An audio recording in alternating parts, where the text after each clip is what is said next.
За ийхүү 5 цаг гаруй хуралдсан Монгол Ардын намын бүлгийн хурлалын дараа төрийн байгуулалтын 1000 орооны хурал эхэлж засгийн газрын бүтэц бүрэлдэхүүний тухай хуульд өөрчлөлт оруулах тухай асуудлыг хэлэлцээд улсын хурлаар хилцүүлэхийг дэмжсэн шийдвэр гаргажээ. За ерөнхий сайд Зандан шатрын засгийн газрын хувьд яамдуудын нэршлиг өөрчилж хольж солихгүй байхаар шийдсэн ч засгийн газрын хяналт хэрэгжүүлэх газрыг эдийн засаг хөгжлийн яам руу шилжүүлэхээр төлөвлөсөн байна. За түүнчлэн мэргэжлийн хяналтын байгууллагыг сэргээх бодолтой байгаагаа илэрхийллээ. За шинэ засгийн газар төрийн бодлого шийдвэр тогтвортой мэргэжсэн байх зарчимд тулгуурлан за төрийн яамдын бүтцийг өөрчлөхгүйгээр хилтэс газрын дарга нарыг цөөлж за бүх яамдын орон тоог 9% бууруулж дарга нарын тоог цөөлнө гэж мэдгдсэн. За гэвч ерөнхий сайдыг өмнөх засгийн газрын бүтцээс яамгүй сайд нар буюу үндэсний 3 хорооны даргыг байхгүй болгосноос өөр дөрвтэй өөрчлөлт хийгээгүй байна гэж зарим гишүүд шүүмжиллээ.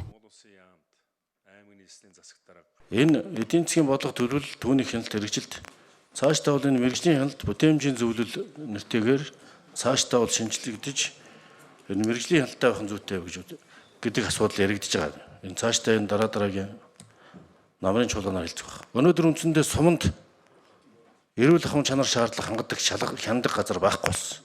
Тэнд хугацаанд дууссан хүүхэд багчуудад эрүүл мэндийн шаардлага хангасан уу, хугацаанд дууссан уу, хаанаас орж ирсэн тодорхойгүй бараа бүтээгдэхүүн хэмжээгээр зарагддаг болж хяналт тавигдахаа боллоо гэсэн ийм яриа шүүмжлэл засгийн газарт ихэрж байгаа 11 төвд.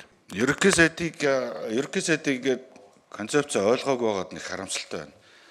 Мэргэжлийн хяналтын байгууллага байх үл байхаас үл хамааран салбарын хяналтын асуудлаас илүү энэ засгийн газрын хяналт хэрэгжүүлэх газар буюу энэ засгийн газрын хяналтын тухай хууль бол төрийн албан агч, төрийн өмчт аж ахуй нэгж, төрийн захиргааны байгууллагуудад дотоод хяналтыг хэрэгжүүлж дотоод хяналт гэдэг чинь гадагшаа гардаг салбарын хяналт буюу хувийн хэвшил, иргэд аж ахуй нэгж рүү гарч байгаа гадаад хяналтаас тустай асуудал. Тэгээ энэ хоёр өөр асуудлаа холж яриад яж байгаад нэг харамсалтай байна. Одоо сайдаа ойлгож байна. Эдийн засгийн яам бодлого төлөвлөлтийг хэрэгжүүлж байгаа бол тэрнийхээ хэрэгжилтийг өөрөө хяндаг байна гэсэн зохицоо нэгээд хөгжлийн бодлого төлөвлөлтийн удирдлагын тухай хуулийн заасан.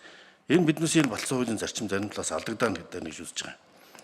Төлөвлөлт хэрэгжилтийн зохион байгуулалт болон хяналт үнэлгээ тайлагналтыг нэгдсэн зохиц бодлого удирдлага зохион байгуулалтаагаар хангах чигүүргийг Монгол Улсын шадар сайдад шилжүүлж байгаа юм учраас. Тэгэхээр хөгжлийн яам гэдэг бол хөгжлийн бодлого төлөвлөлт түүний удирдлагын хуулиар барьж ажиллана. Боловсруулсан өөрийнхөө бодлогоо өөрөө мониторинг хийн. Ингээд нэг одоо 2 сайд бидний ярьдаг тэр дизайн буюу загвараа гаргаад мониторинг хийгээд тэр evaluation хийдэг. Энэ бол ингээд бүтэн циклэр иргэнэ. Тэгээд засгийн газрын хууль тогтоол шийдвэр дээр бол мэдээж одоо хэрэглэхийн газар бол ингээ хариуцсан явна л гэж ингэж л салгаж явж байгаа. Тэгэхээр одоо ерөнхий сайд болон таны ярьж байгаа зүйл бол тэр нөгөө нэг ард иргэдийн аж ахуй нэгжүүдийн ясыг ангинуулдаг байсан мэргэжлийн хяналтыг байгуулах тухай асуудал яриад байна л та. Тэгээ энэ одоо буцаад байгуулагдаж байгаа юм байна.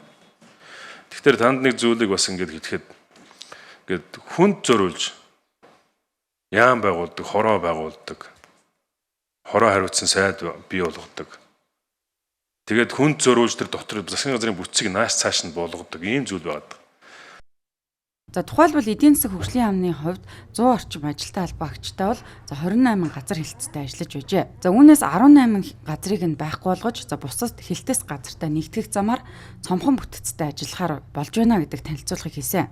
За гэвч яамны харийн засгийн газрын хяналт хэрэгжүүлэх газрыг шилжүүлэх зэргээр өөрчлөлт хийж за мэргэжлийн хяналтын газрын байгууллагыг эргүүлэн сэргээхээр зорж байна. Огт хэмнэлт биш за төр цомхон байх зарчимтайгаа зөрчилдөж байна гэх шүүмжлэлгч дагуулсан юм а. За мөн зарим яамдуудын ажлын ачаалалд нийцүүлж дид сайд нарын оронтойг нэмж магадгүй гэсэн мэдээлж гараад байгаа юм. За гишүүдийн хувьд одоогоор засгийн газрын бүтцийн тухай хууль нь нэгэн яаралтай гормоор хэлцэгдэж байгаа учраас за хуулийн төсөлтэй холбоотой нарийн мэдээлэл байхгүй байна. За мэдээлэл авсны дараа байр суурь илэрхийлье гэх тайлбаруудыг өгч байсан юм а.